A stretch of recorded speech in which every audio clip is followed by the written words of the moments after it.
kung o-overtake naman kayo dyan sa jeep kasi mabagal, so nag-iisip, think, look, signal, look. Nag-iisip, tumitingin sa side mirror, nagsisignal, tumitingin ulit before turning or changing lanes. Pauli-uli ang tingin.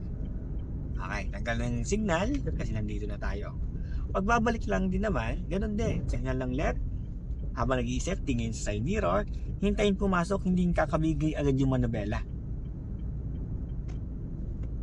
Hindi yun nagmamadaling pumasok agad sa lane natin.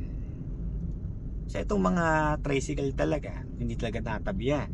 Tayo talaga mag-a-adjust yan. Pag binusinahan natin, sila pa yung galit.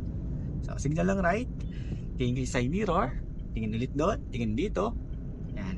Usinahan lang natin siya para aware na nandito tayo sa lane natin. Okay, sa tingin ulit sa malayo, papasok ulit tayo ng lane. Lilipat tayo.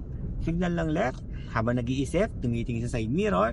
Ang pihit ng manobela, konti lang, ganito lang. Tingin ulit doon, tingin sa unahan, tingin dito, tingin sa unahan, hanggang maharangan nyo ng lane na to.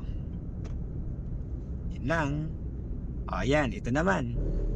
May nadaanan kayong rumble strips. Ibig sabihin, magbabagal kayo. Mag-slow down kayo. Kasi may paparating na pedestrian, school, simbahan, intersection. Pag nakita ng pedestrian, tingnan ang dalawang dulo, slow down. Pero huwag naman sobrang hinto o hindi sobrang bagal. Pag nakita nyo wala, alalay lang yung ating pa sa brake.